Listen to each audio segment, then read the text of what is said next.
에브라임 산지에 있었던 레위인이 자신의 그러한 첩을 자신의 장인에게서 데리고 이제 가고 있습니다. 우리가 어제도 잠깐 말씀드렸지만 이 말씀 가운데에서는 하나님이 왕으로 계시지 못하기 때문에 일어나는 여러 가지 일들을 우리에게 말씀하고 있습니다. 하나님을 온전히 왕으로 모시지 못하고 있기 때문에 여기에 나와 있는 여러 인물들이 정말로 하나님을 섬기겠다라고 하는 그러한 마음을 있을지 몰라도 또 그러한 명찰은 있을지 몰라도 실제로는 하나님 없이 살아가는 그러한 모습을 우리가 계속적으로 발견할 수 있는 것입니다. 오늘 그 11절 말씀을 보면 이들이 여부스에 가까이 갔다라고 말씀하고 있습니다. 그리고 그때 해가 지고 있다라고 말씀하고 있는데요.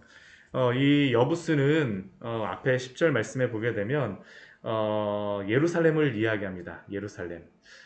베들레헴에서 예루살렘까지의 그러한 거리는 이게 보게 되면 10km 정도 떨어져 있습니다. 10km 정도. 그러니까 10km 정도면 걸어서 한 2시간 정도, 한 2시간 정도 걸었는데 이제 해가 질 때가 된 것이죠. 아침에 일찍 출발했으면 에브라임 산지까지도 거의 갈 수 있는, 에브라임 산지에 따라서 조금 약간 다르겠지만 일찍 출발했다면 충분히 갈 수 있었을 텐데 늦게 출발했기 때문에 지금 이제 해가 지고 있는 겁니다. 그리고 이제 여부스 예루살렘쯤에 도착했을 때에 이 종이 이 레위 사람에게 이 여부스 사람의 이 성읍에 들어가서 우리가 이제 해가 지니까 쉬어야 되겠습니다라고 이야기를 하자 이 레위인 주인은 아니 여부스 지역은 이방 가나안 사람들의 그러한 땅이지 않느냐. 그러니까 우리가 여기보다는 기브아나 라마로다 가자라는 게 지금 이 레위 사람의 그러한 이야기죠. 이 기브아 같은 경우는 예루살렘에서 한 4km 정도, 4km 정도, 3km 정도 떨어져 있는 곳이고 라마 같은 경우는 예루살렘에서 한 10km 정도. 그러니까 기브아가 라마 사이 한 뭐 중간, 뭐그 정도에 있는 지역이 바로 기브아이고 또한 그 다음이 라마입니다. 우리가 구약 성경에 이제 바로 사사기 말씀이 끝나고 난 다음에 이어지는 말씀에 나오는 두 명의 인물이 있는데요. 한 명이 이제 사울이 있고 사무엘이 있습니다. 사무엘의 고향이 어디냐면 바로 이 라마고요. 사울의 고향이 이 기브아입니다. 그러니까 이게 베들레헴이 이제 나중에 다윗의 고향이고 이제 그 기브아가 사울의 고향이고 라마가 그 사무엘의 고향인데 이 지금 이곳이 다 연결되어 있는 그러한 지역입니다. 하루 뭐 이렇게 오래 걸리지 않는 그러한 지역인데 이 레위인 같은 경우에는 기브아에 가서 우리가 쉬는 게 좋겠다. 왜냐하면 기브아는 베들레헴 사람에게 속한 그러한 장소이기 때문에 그곳에 가서 쉬자라고 이야기를 했는데 막상 이제 기브아에 딱 가니까 4km 정도 되니까 1시간 정도 더 걸리는 거잖아요. 그러니까 해가 이제 완전히 거의 다 졌습니다. 해가 져갖고 기브아의 큰 길에 가서 앉아 있었는데 아무도 그 거리에서 그 넓은 거리에 앉아 있을 때에 아무도 그를 영접하여서 유숙하게 하는 자가 없었다라고 우리에게 말씀하고 있습니다. 제가 이스라엘에 있을 때 그 있었던 지역이 바로 기브아 요 주변에 있었던 그러한 지역이거든요. 그러니까 여기 넓은 거리가 도대체 어딜까? 뭐 제가 어제 설교하면서도 한번 생각을 해보았었는데 뭐 제가 짐작되는 그러한 곳은 있지만 정확하지 뭐 그냥 머릿속에서 아마 거기에 앉아 있지 않았을까라는 생각을 하면서 이 설교를 준비했었는데 그 넓은 거리에 앉아 있다 보니까 사람들이 이렇게 막 지나가긴 했을 겁니다. 지나갔었는데 아무도 그를 영접하여서 유숙하게 하는 사람이 없었다라는 거죠. 이스라엘 문화는 분명히 유목민 문화이기 때문에 누가 이렇게 앉아 있는 것을 보게 되면 이 집으로 다 맞아들이는 게 당연한 것인데 당연한 게 지금 일어나고 있지 않는 그러한 지역이 바로 이 베냐민 기브아 지역이라는 겁니다. 그런데 16절 말씀 보면 아무도 없는 그때에 누가 이 사람을 맞아들게 되냐면 저녁 때 한 노인이 이 레위 사람, 이 일행을 발견하였습니다. 이 노인 같은 경우에는 에브라임 산지 사람이라고 말씀하고 있죠. 이 레위 사람과 같은 그러한 동양의 그러한 사람입니다. 그런데 이 노인이 그 밭에서 한참 이제 일을 마치고 들어오는데 보니까 한 나그네 그 일행이 거기에 그 성 넓은 거리에 앉아 있는 것을 본 겁니다. 이 노인조차도 보았는데 아무도 지금 거기를 그 아는 척을 안 했다는 것은 못 보아서 그랬다는 것은 아닙니다. 어두워서 뭐 우리 같으면 뭐 가로등이 없어서 못 보지 않았을까? 그런 건 아니죠. 왜냐하면 이 노인조차도 보았다라는 것을 보게 되면 누구나 다 볼 수 있었음에도 불구하고 그냥 지나갔다는 것을 우리에게 알려주고 있습니다. 그 노인이 이제 이 사람에게 가서 이야기합니다. 그대는 어디로 가며 어디서 왔느냐? 어디로 가며 어디서 왔느냐? 그러니까 이 사람이 우리가 유다 베들레헴에서 왔습니다. 방금 전 이제 장인에 있었던 그 지역이 유다 베들레헴이기 때문에 유다 베들레헴에서 지금 와갖고 에브라임 산지 원래 그 제가 있는 그러한 곳으로 가고 있습니다. 근데 이 레위 사람이 어디라고 이야기를 하냐면 유다 베들레헴에 갔다가 이제 여호와의 집으로 가는 중이다라고 말씀하고 있습니다. 이것을 왜 이야기할까요? 나는 레위인이라는 것을 또 나타내고자 하는 것이죠.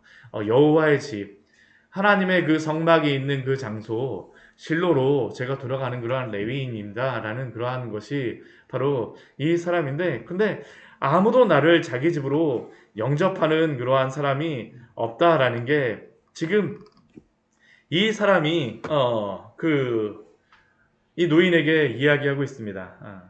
근데 우리가 좀 생각해 보게 되면 이 사람이 여호와의 집으로 간다라고 이야기를 하지만 이 레위인 같은 경우는 사실은 여호와의 집에 속한 레위인이라는 것을 은연중 드러내고 있지만 실제로 그의 삶에서는 그런 삶을 살고 있지 못하잖아요. 그렇죠? 첩을 맞이하고 그렇게 가고 있는데 겉으로는 여호와의 집으로 가는 중입니다라고 말을 하고 있어요. 그러면서 이 사람이 참 이 노인의 집에 들어가지 않으면 안 되겠다는 그런 생각이 있는 겁니다. 굉장히 필사적입니다. 그래서 우리 19절 말씀 보게 되면 나귀들에게 먹일 집도 있고 여물도 있고 당신이 우리를 집으로 다 들어가게만 한다면 우리에겐 먹을 양식과 포도주도 있어서 아무것도 부족함이 없으니까 우리를 그냥 집으로 맞아주십시오라는 게 바로 지금 이 사람이 이 레위인이 이 노인에게 부탁하고 있는 것이죠. 그리고 이러한 이야기를 듣자 노인은 자신의 동양 사람이고 또 레위인이고 여호와의 집으로 간다라고 하니까 아마 이 노인의 마음이 그 사람을 맞아들여야 되겠다라는 그러한 생각이 들었던 것 같습니다. 그래서 그 사람에게 안심하십시오. 그대는 안심하십시오. 그대의 쓸 것을 내가 모두 담당할 것이니까 거리에서 유숙하지 말고 우리와 함께 들어갑시다 해서 이 노인과 함께 이 사람은 들어가게 되어집니다. 우리가 오늘 말씀을 보게 되면 이게 배경적으로 여호와를 왕으로 모시지 않는 그 시대 속에서 그래도 이 노인 같은 경우는 이 레위인을 집으로 맞아들이고 있죠. 다 모른 채 하고 있는 그 기브아의 베냐민 사람들 중에서 그를 맞아들이는 그러한 노인을 우리는 볼 수 있습니다. 사실 이 노인 같은 경우에도 기브아의 문화나 그 상황을 따른다라면 그냥 일을 마치고 모른 채 하고 그냥 들어가면 되는 것이 바로 이 상황이었었죠. 그러나 그는 머물 곳이 없는 이 레위인을 향하여서 질문을 하며 어디로부터 와서 어디로 가는 중입니까? 라는 그러한 질문과 함께 이 레위 사람에게 호의를 베풀어 주고 있습니다. 근데 우리가 이 말씀을 보면서 참 안타까운 것이 이 사건이 벌어지고 있는 이 시대가 사사기 오늘 말씀해 보게 되면 가장 마지막에 나와서 사사기 시대 중에 가장 거의 마지막 때 사무엘 이제 나고 사울이 나고 얼마 안 있으면 이제 다윗도 태어나겠다라고 생각하는 그러한 시대로서 생각하고 있지만 생각할 수 있지만 그렇지 않습니다. 오늘 이 사사기 19장의 배경이 되는 그러한 시대를 알 수 있는 그러한 그 말씀이 있습니다. 우리 사사기 20장 28절 말씀을 같이 한번 보도록 할까요? 우리 사사기 20장 28절 말씀을 보게 되면 우리 이러한 말씀이 있습니다. 우리 앞부분만 우리 전반절만 같이 한번 보도록 할게요. 사사기 20장 28절의 말씀입니다. 아론의 손자인 엘르아살의 아들 비느하스가 그 앞에 모시고 섰더라. 우리 여기에 보게 되면 누가 나오겠냐면요. 아론의 손자인 엘르아살의 아들 비느하스. 아론의 손자인 비느하스가 나오고 있습니다. 이 비느하스는 민수기 말씀에서도 나와 있던 인물이 바로 이 비느하스입니다.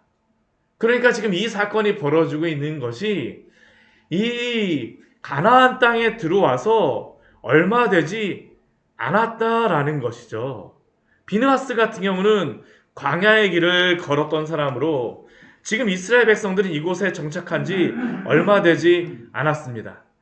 아직 이들은 광야의 길을 걸어가고 또한 가나안 땅을 얻은 그 감격을 기억하는 사람들이 아직도 기브아 땅에 있을 수 있다라는 것이죠. 광야의 길에서 그는 어떠한 경험, 그 이스라엘 백성들은 어떠한 경험들을 하였습니까? 형제 민족이라고 하는 불리었던 에돔과 또한 모압과 암몬 사람들로부터 그 길을 지나가는 것을 거절당하여서 그들이 이 안 좋은 길로 가다가 불뱀에 물리기도 하고 뭐 여러 그 돌아서 가는 그러한 어려움들을 겪었던 그런 아픔을 기억하고 있었던 그러한 사람들이 분명히 이 안에 있었을 것입니다. 또한 그뿐만 아니라 이들은 그러한 가운데에서도 하나님이 그 땅을 주셨던 그 감격도 분명히 기억하고 있는 사람이 있었겠죠. 그런데 이들은 그러한 기억들이 아직도 생생한 그러한 사람들이 있었을 것이고 분명히 이곳에 아픔도 그러한 기억도 가지고 있었을 그러한 사람이 있었을 터인데도 불구하고 지금 상황은 어떠한가요? 이 밤에 와갖고 맞아줄 사람조차도 없다라는 것이죠. 강팍해져 버렸습니다. 저는 오늘 말씀을 보면서 오늘 한국교회 안에 있는 또한 이 시대 안에 있는 우리의 모습도 이러한 것이 아닌가라는 그런 생각을 해보게 됩니다.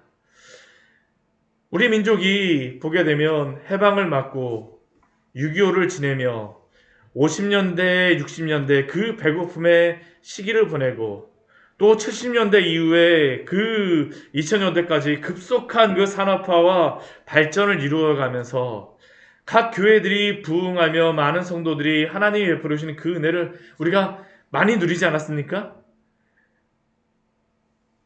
단순히 잘 살게 된 것이 문제가 아니라 아마 하나님께서 우리의 삶을 인도하여 주셨음에 대하여 우리들도 또한 한국의 교회들도 성도들도 분명히 보고 경험하였었는데 그 어느 때보다도 한국교회와 성도들 그리고 우리의 모습은 이전보다도 몇십 배, 몇백 배는 더 잘 살게 되었는데 사랑이 식어진 시대 가운데에 우리는 살고 있지 않습니까?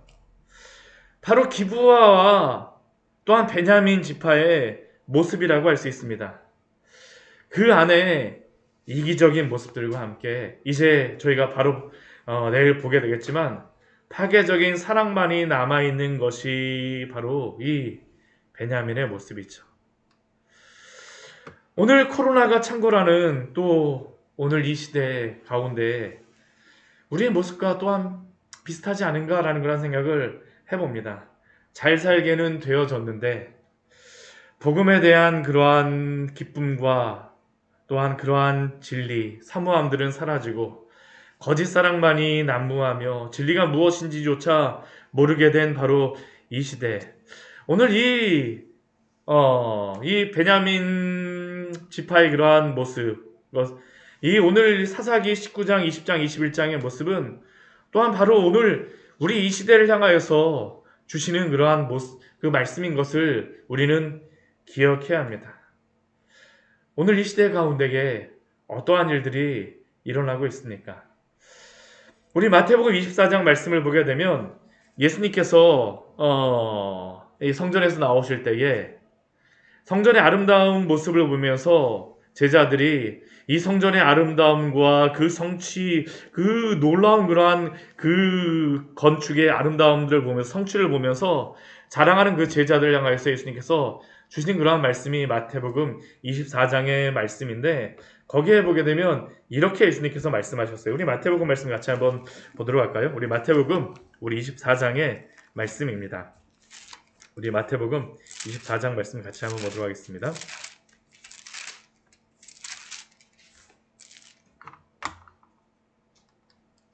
우리 10절부터 우리 13절까지의 말씀을 같이 보도록 하겠습니다. 마태복음 우리 24장 10절부터 우리 13절의 말씀입니다. 우리 같이 한번 읽어보도록 하겠습니다. 10절부터 같이 한번 읽겠습니다.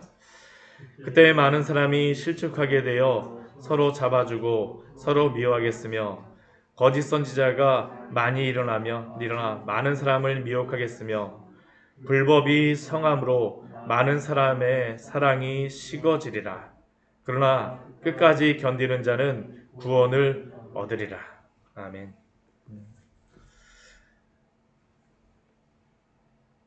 미워하고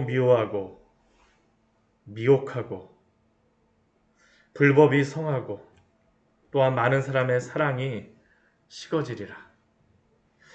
이게 바로 마지막 때에 일어나는 그러한 말씀이죠. 오늘 우리에게도 주시는 그러한 말씀이라고 생각이 되어집니다. 이 시대 가운데에 우리가 어떻게 살아가겠습니까? 저는 오늘 이 노인이 이 레위 사람에게 질문하는 그러한 질문이 있었습니다. 그대는 어디로 가며 어디서 왔느냐? 우리에게도 어디로 가며 어디로 가고 있습니까? 어디서부터 와서 어디로 가고 있습니까? 예수님 믿는 사람에게는 유일하게 세상 사람들과 다른 진리가 있죠.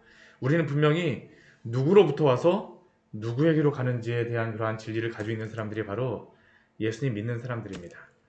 우리는 이 세상 속에서 살아가는 사람들이지만 그러나 본향 찾는 사람들이죠. 이 세상에 속해 있지만 결코 이 세상으로서만 만족하면서 이 세상이 우리의 만족일 수만은 없는 사람이지 않습니까? 그러면 우리가 무엇을 소망하며 살아가야 되겠습니까? 진리가 없는 이 시대에 많은 사람들이 두려워하고 있습니다. 코로나 얼마나 많이 두려워하고 있나요? 오미크론 또 나오면서 어제도 몇천 명이 나오고 많은 사람들이 목숨을 잃고 있다는 그러한 두려움의 그러한 시대 가운데에서 사랑이 식어가는 그러한 시대입니다.